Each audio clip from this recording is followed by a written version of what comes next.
Elle avait la taille faite autour, les hanches pleines, et chassait le mal aux alentours de la Madeleine.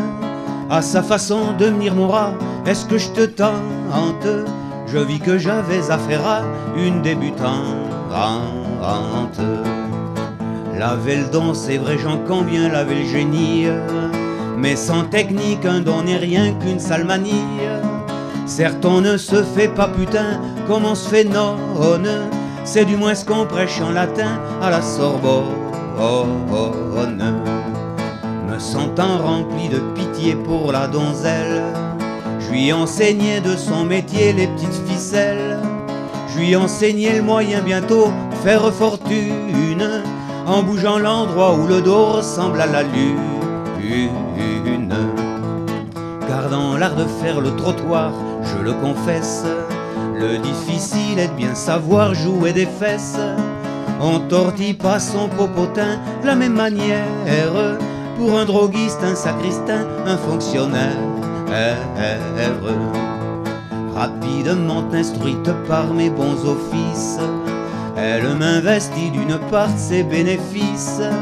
On s'aida mutuellement, comme dit le poète. Elle était le corps naturellement, puis moi la tête. Un soir à la suite de manœuvres douteuses, elle tomba victime d'une maladie honteuse. Laurent ou bien toute amitié en fille probe, elle me passe à la moitié de ses microbes. Après des injections aiguës d'antiseptiques, j'abandonnais le métier de cocu systématique. Elle eut beau pousser les sanglots, brère à tue-tête, comme je n'étais qu'un salaud, je me fis honnête. Sitôt privé de ma tutelle, ma pauvre amie courut essuyer du bordel les infamies. Paraît qu'elle se vend même à des flics, quelle décadence! Y a plus de moralité publique dans notre France. C'était dans l'illustration de la gaillardise de Georges Brassens. Mais alors, il a fait pire, hein. Georges Brassens. Il adorait, comme moi d'ailleurs, il adorait les chansons paillardes. Et il le dit d'ailleurs dans une de ses chansons que, hélas, on n'en crée plus. Alors, il en a chanté, enregistré 2 ou 3. Vous connaissez tous Mélanie et sa drôle façon d'utiliser les cierges de l'église, peut-être. Vous ne connaissez pas Mélanie? Bon, il vaut mieux pas, d'ailleurs. Surtout à bonne encontre. Mais vous connaissez Fernande. Et la rime, là, à laquelle vous pensez, comme moi, là, notamment les messieurs. Par contre, celle que vous allez entendre maintenant, pour illustrer le goût des chansons paillardes de Brassens, vous ne la connaissez pas. Vous ne la connaissez pas parce que, non seulement, alors, quand j'ai rencontré Jacques, j'ai rencontré un gentil garçon, enfin, pour ce qui est de nos rapports, hein, comme ça. J'ai rencontré un garçon qui a une jolie voix, je crois, un guitariste, une moustache, bon, tout pour me plaire. Hein. Enfin, comprenez-moi bien par rapport à un amateur de Brassens. Hein. Mais je ne savais pas aussi que j'avais rencontré un musicien. Parce qu'on peut être à la fois employé de mairie à Agen et être musicien. Ça a été une des grandes surprises de ma vie. Et Jacques a osé mettre en musique un texte au moins, totalement inconvenant de M. Brassens. Alors, d'habitude, je me lève et je fais une déclaration solennelle, mais là, comme je ne sais pas comment je vais être cadré, je reste assis. Mais je tiens à vous avertir, mesdames, notamment les grands-mères, que je suis grand-père, hein, que ce que vous allez entendre, c'est pas Jacques qui l'a écrit, c'est pas moi du tout. La seule responsabilité de Jacques, c'est d'avoir osé mettre la musique sur un texte de Brassens totalement inédit, que nous avons eu par nos amitiés. Alors, est-ce que Brassens n'a pas osé le mettre en musique, vu le caractère plus que graveleux de cette poésie? Peut-être, ceci dit, reculez pas devant grand-chose. Il n'a peut-être pas eu le temps. Alors, j'ai fait un petit appel aux grands-mères que je vous explique pourquoi. Vous connaissez tous ce qu'on a appelé, ce que les psychanalystes ont appelé le complexe d'Œdipe. Oedipe, d'après la légende de la mythologie grecque, alors je ne sais plus dans quel ordre c'est, a couché avec sa mère et a assassiné son père. Imaginez, mesdames et messieurs, ce qu'a pu faire le petit-fils d'Oedipe. Écoutez, non, ne riez pas parce que j'avertis, parce qu'après on a des incidents. Alors comme on vient de chahuter les flics, on ne peut pas faire appel à la gendarmerie pour nous protéger, mais écoutez ce texte 100% de Brassens sur une musique 100% de mon ami Jacques Muñoz, le petit-fils de Dieu. Papa m'envoie quérir 100 sous de mortadelle. Empochant la monnaie, moi je file au bordel. Où vas-tu mon garçon, de cette allure fougueuse? Me lance grand-maman, je vais courir la gueuse. Il est inconvenant de fréquenter les putes. Tu m'en donnes la moitié juste et tu me culbutes. Quoique j'atteigne hélas un âge canonique, à bien des jeunes opieux, je fais encore la nique. D'abord ça te permet quelques économies, et puis le patrimoine sort pas de la famille. Je t'en mets 2 francs 50 à cette bonne vieille. Ce fut une bonne affaire, elle baisait à merveille. Le père à mon retour me demande où est-elle. Le baffreur attendait son bout de mortadelle. En voyant la portion que je mis sur la table, l'auteur de mes jours poussa des cris épouvantables. Il parlait de beauté dans la région fessière, celle qui n'en pouvait mais la jante saucissière. Il ouvrit un museau de carpe suffocante quand il connut l'emploi des hôtes de francs 50. T'as baisé ma maman, petite énergumène, t'avais qu'à commencer par pas baiser la mienne. Mon argumentation vous lui coupe à la chic, les Français ne résistent pas à la logique. Depuis bibliquement jusqu'à ce qu'elle rende l'âme, je connais ma grand-mère et basta qui me blâme. Quand la hausse des cours devient extravagante, mais mes blocs sont pris toujours 2 francs 50. Mais si mon père est pris d'une fringale de saucisse, il va l'acheter lui-même, excellent exercice. Du coup j'ai plus d'argent, de peur que je n'en vole. Grand-mère m'accorde alors ses faveurs bénévoles. Pour que la morale soit sauvée et que la chanson finisse, je baisse grand-mère à l'œil, le bon Dieu la bénisse. Je baisse grand-mère à l'œil, le bon Dieu la bénisse. Pour que la morale soit sauve et que la chanson finisse. Texte totalement inédit de Georges Brassens que Jacques Muñoz a eu le bonheur de mettre en musique et nous faire partager. Merci Jacques, bravo et bravo. Oui. Voilà, merci. Mais il y en aura d'autres, il y aura d'autres découvertes pour la suite. Alors, on va arriver à la fin de la seconde partie et j'ai envie. Alors, on vous a parlé en première partie des poètes et on n'en a pas cité un parce que je crois qu'à part Charles Trenet qui a mis la cigale et la fourmi en musique, personne ne s'est attaqué à La Fontaine, mais qui n'a jamais pensé à La Fontaine en écoutant les chansons de Brassens. Est-ce que ces chansons comme Le Grand Chêne, comme Bonhomme, comme L'Orage, comme Brave Marco ne sont pas des fables?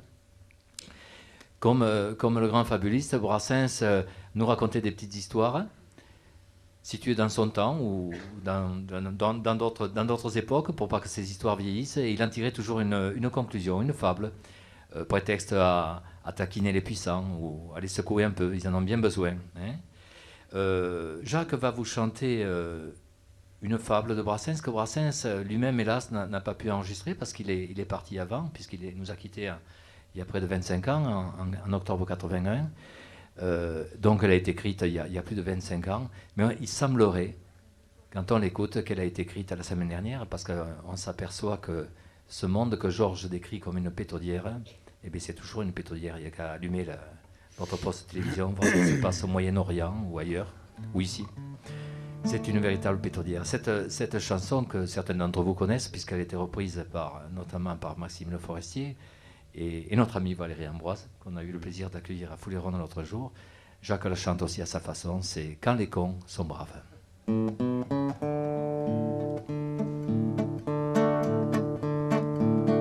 Sans être tout à fait un imbécile fini, je n'ai rien du penseur, du phénix, du génie.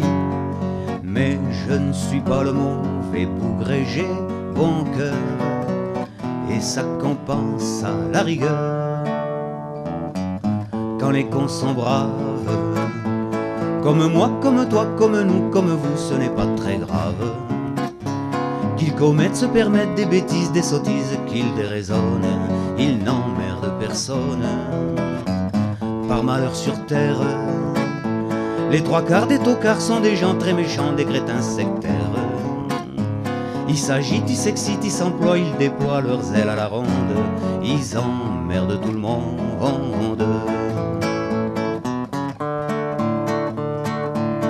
Si le sieur X était un lampiste ordinaire, il vivrait sans histoire avec ses congénères. Mais hélas, il est chef de parti, l'animal. Quand il débloque, ça fait mal. Quand les cons sont braves, comme moi, comme toi, comme nous, comme vous, ce n'est pas très grave. Qu'ils commettent, se permettent des bêtises, des sottises, qu'ils déraisonnent, ils n'emmerdent personne. Par malheur sur terre, les trois quarts des tocards sont des gens très méchants, des crétins sectaires. Ils s'agitent, ils s'excitent, ils s'emploient, ils déploient leurs ailes à la ronde, ils emmerdent tout le monde. Si le sieur Z était un jobastre sans grade, il laisserait tomber ses pauvres camarades. Mais il est général, pas en guerre, matamor. Dès qu'il s'en mêle, on compte les morts. Quand les cons sont braves, comme moi, comme toi, comme nous, comme vous, ce n'est pas très grave.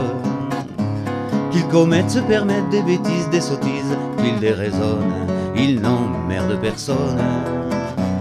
Par malheur sur terre, les trois quarts des tocards sont des gens très méchants, des crétins sectaires. Ils s'agitent, ils s'excitent, ils s'emploient, ils déploient leurs ailes à la ronde, ils emmerdent tout le monde. Mon Dieu, pardonnez-moi si mon propos vous fâche, en mettant les connards dedans des pots de vache. En mélangeant les genres, vous avez fait de la terre ce qu'elle est une pétaudière. Quand les cons sont braves, comme moi, comme toi, comme nous, comme vous, ce n'est pas très grave. Qu'ils commettent, se permettent des bêtises, des sottises, qu'ils déraisonnent, ils n'emmerdent personne. Par malheur sur terre, les trois quarts des tocards sont des gens très méchants, des crétins sectaires. Ils s'agitent, ils s'excitent, ils s'emploient, ils déploient leurs ailes à la ronde, ils emmerdent tout le monde. Jacques va terminer cette seconde partie, puisqu'il y en aura une troisième, comme promis et annoncé dans la presse, qu'on remercie d'ailleurs, presse locale qui nous soutient beaucoup dans nos soirées, que ce soit ici ou ailleurs. Partout où on passe, on a un accueil sympathique de la presse locale. Va terminer cette seconde partie avec deux des plus belles chansons de Brassens. Alors, vous en doutez bien, il me serait difficile de vous dire quelle est la chanson de Brassens que personnellement je préfère. Ceci dit, bon, comme j'ai le micro, je vais en profiter pour dire que j'aime beaucoup le Testament, le premier Testament, celui de 56. J'aime aussi, bien sûr, la supplique pour être enterré sur la plage de Sète. Mais je trouve que le Testament, qui date, lui, de 56, est magnifique par son écriture. À chaque vers, il y a une image, par sa musique. Alors, je ne vous l'ai pas dit, mais vous en êtes aperçu tout le long de la soirée, c'est pas parce qu'il a une moustache et une guitare qu'il imite Brassens. Il chante Brassens, Jacques chante Brassens avec son style, avec sa personnalité, tout à l'heure d'ailleurs, on l'entendra, je l'espère, j'ose pas lui demander, parce que comme c'est hors programme, il chantera certainement aussi en espagnol. Mais alors, sur le testament, je sais qu'il y a beaucoup de connaisseurs de Brassens dans la salle, sur le testament, Jacques apporte quelque chose de différent que ce que nous avait donné Brassens. J'adore sa façon de chanter le testament. Et rien que pour ce poème-là, Brassens mériterait d'être dans la Pléiade, je vous en parlerai tout à l'heure, de notre petite idée. Le Testament par Jacques Munoz.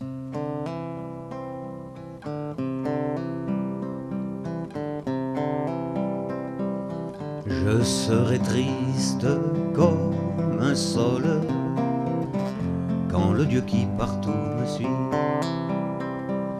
me dira la main sur l'épaule: va-t'en voir là-haut si j'y suis. Alors du ciel et de la terre, il me faudra faire mon deuil. Est-il encore debout le chêne ou le sapin de mon cercueil? Est-il encore debout le chêne ou le sapin de mon cercueil? S'il faut aller au cimetière, je prendrai le chemin le plus long. Je ferai la tombe buissonnière, je quitterai la vie à reculons. Tant pis si les croque-morts me grondent, tant pis s'ils me croient foilier. Je veux partir pour l'autre monde par le chemin des écoliers. Je veux partir pour l'autre monde par le chemin des écoliers. Avant d'aller compter fleurettes aux belles âmes des damnés, je rêve d'encore une amourette, je rêve d'encore mon juponné. Encore une fois dire je t'aime, encore une fois perdre le nord, en effeuillant le chrysanthème qui est la marguerite des morts. En effeuillant le chrysanthème qui est la marguerite des morts. Dieu veuille que ma veuve s'alarme en enterrant son compagnon, et pour lui faire verser des larmes, il n'y ait pas besoin d'oignons. Qu'elle prenne en seconde noce un époux de mon acabit, il pourra profiter de mes bottes et de mes pantoufles et de mes habits. Il pourra profiter de mes bottes et de mes pantoufles et de mes habits. Qu'il boive mon vin, qu'il aime ma femme, qu'il fume ma pipe et mon tabac, mais que jamais morde mon âme, jamais il ne fouette mes chats. Quoique je n'ai pas un atome, une ombre de méchanceté, s'il fouette mes chats, il y a un fantôme qui viendra le persécuter. S'il fouette mes chats, il y a un fantôme qui viendra le persécuter. Ici j'y une feuille morte, ici finit mon testament. On a marqué dessus ma porte, fermée pour cause d'enterrement. J'ai quitté la vie sans rancune, j'aurai plus jamais mal aux dents. Me v'là dans la fosse commune, la fosse commune du temps.